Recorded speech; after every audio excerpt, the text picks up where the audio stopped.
ये एक मज़ा खेज बात है कि सूबे में एक चीज़ होती है। अगर आप चाहते हैं, आपसे खुद पहली बात तो ये कि इनको खुद हैंडल करना चाहिए था कि ये इनका अपना सूबा है। अगर कोई दूसरा करे तो ये कहते हैं कि जी 18वीं तरमीम है, 18वीं तरमीम आ गई है, हमारे उसमें इंटरफेरेंस कर रहे हैं, जिस तरह के ये जजीरों के मसले पे लड़ाई चल रही है। और अगर इनको ज़रूरत थी कि वफाक करता तो इनको अपील प्राइम मिनिस्टर से करनी चाहिए थी। फिर उन्होंने चीफ ऑफ आर्मी स्टाफ से क्यों अपील की या जनरल फैज से क्यों कहा, जो है आईनी उसके अंदर, फिर वो कहाँ फिट इन होते हैं। अगर आईनी बात करनी थी तो उनको वजीर आजम से रिक्वेस्ट करनी चाहिए थी।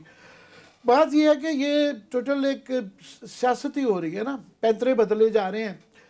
मैं उसकी तफसीलात ज़रा कल ज़रा दोबारा बता दूं कि उस इतवार की रात को हुआ क्या। हुआ ये कि आपने गौर किया होगा कि AIG साहब जो है ना, मेमन साहब जो है, गुलाम नबी मेमन साहब, उन्होंने जब ये रात को हो गया वाकया, उसकी भी तफसील बताती है। हुई ज्यादती थी, बिल्कुल ज्यादती हुई कि मतलब आप 2 गाड़ियां आ जाएं और वो कहें जी चलें साथ, वो कहते जी मैं फ़ोन पे बात कर रहा हूँ। IG देखे ना कितना हेल्पलेस चेहरा उसके सामने आता है।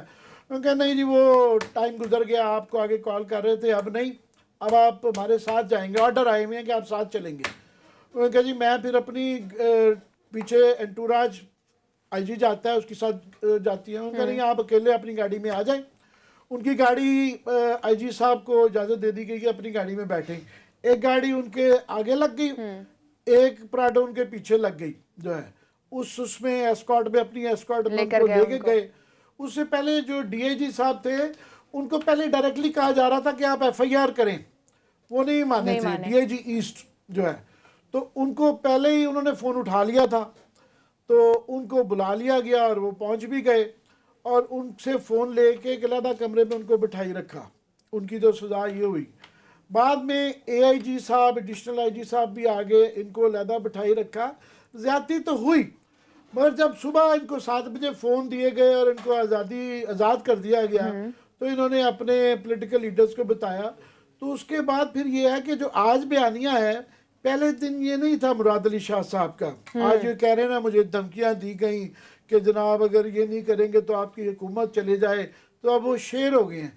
पहले दिन उनकी जो प्रेस कॉन्फ्रेंस थी उसमें उन्होंने कहा कि जी वो देखिए ना, FIR तो फिर दर्ज करानी पड़ती है, FIR तो करनी ही होती है, ऐसा वाकया जब हो जाए तो वो भी करना होता बड़े पहलेजाटिक थे। उसके बाद फिर बिलावल भुट्टो साहब आए, उन्होंने कहा कि जनाब ये इसको ज़रा सियासत हो सकती है यहाँ। तो अब ये नहीं पता कि उन्होंने अपने डैडी से मशावरत की या उन्होंने अपनी नई बहन जो बनाई है मरियम बीबी उनसे की कि जनाब हमें मेहमान के तौर पे बुला के आपने रात ये किया, या एक पॉलिटिकल रूम बनता है, एक सियासी एक मामला भी है, तो इसके ऊपर वो किया जाए। तो वरना तो उनके पास ऑप्शन थी। मैं तो ये समझता हूँ कि बिल्कुल ठीक है, उन्होंने सख्त फिर रवैया किया।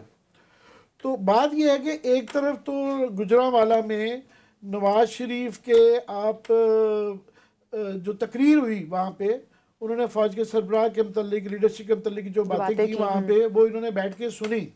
इसका मतलब है कि आपकी बेटमेंट आ जाती है ना कि आप उसको, इन्होंने उसके बाद उसको कंडेम नहीं किया, मजम्मत नहीं की, तो इसका मतलब है इनका भी वही बयानिया है। तो अगर आप इस नहज तक जा चुके हैं अपने बयानिए के कि हमने इस्टेब्लिशमेंट से लड़ाई करनी है, तो फिर इस्टेब्लिशमेंट से आर्मी चीफ को रिक्वेस्ट करने की क्या ज़रूरत है? फिर आप वही जारी रखें ना आप।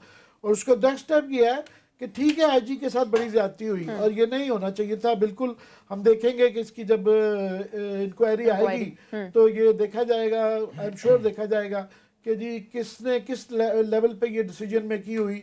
अगर किसी से कोई इस तरह की वो ट्रांसग्रेशन जो है प्रूव हो जाती है तो देखेंगे कि उसको क्या सजा दी जाती है। मगर जो नजर आ रहा है प्राइमा फिशाई के ये हुआ वाकया तो हुआ, किसी ने इसको डिनाई नहीं किया कि IG को ले जाया गया है।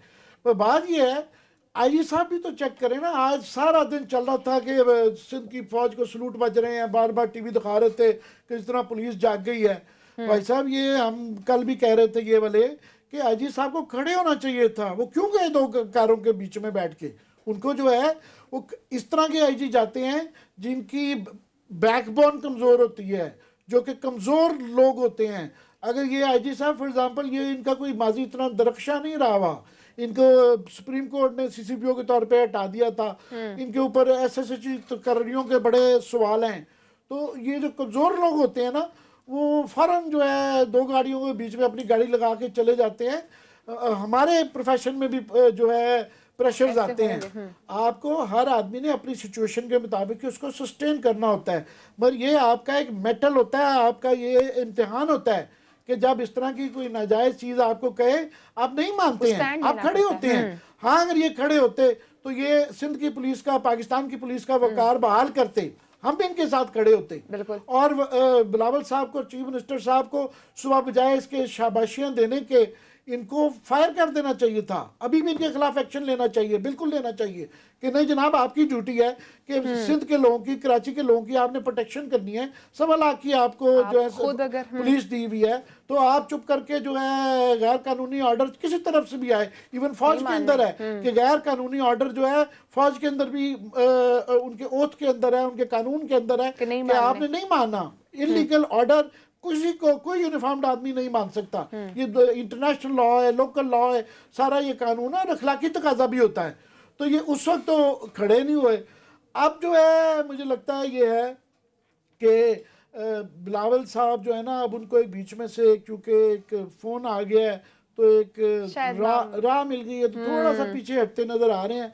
अब ये कोयटा के जलसे में पता चलेगा कि कितना पीछे हटे हैं, कितना पीछे हट रहे हैं, कि वहाँ पे शामिल तो वो अब हो नहीं रहे हैं, तो वहाँ पे क्या कहा जाएगा और इनका क्या रिजल्ट नज़र आता है। और ये सिर्फ ये डाल देना कि जनाब ये एकदम पुलिस की हीरो और एकदम विक्टिम कार्ड, ये मुझे तो समझ नहीं आती है। लेकिन क्लास साहब, आपको क्या लग रहा है, जिस तरह आमिर साहब ने पूरी चीज़ एक्सप्लेन की है कि उनको रिज़ाइन कर देना चाहिए और ये वो, लेकिन जो विक्टिमाइज हो रही है अभी पुलिस, उस पर क्या होगा?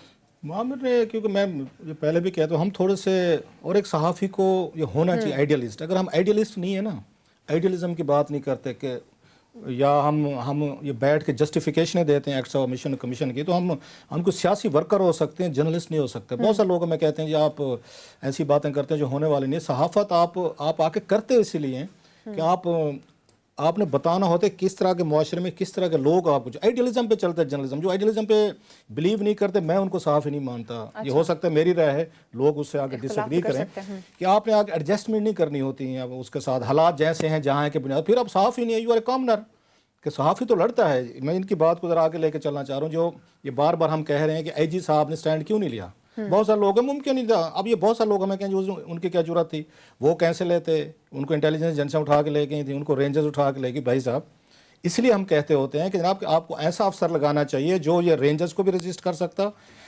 जो वहाँ पे इंटेलिजेंस एजेंसी को भी कह सकता है कि जनाब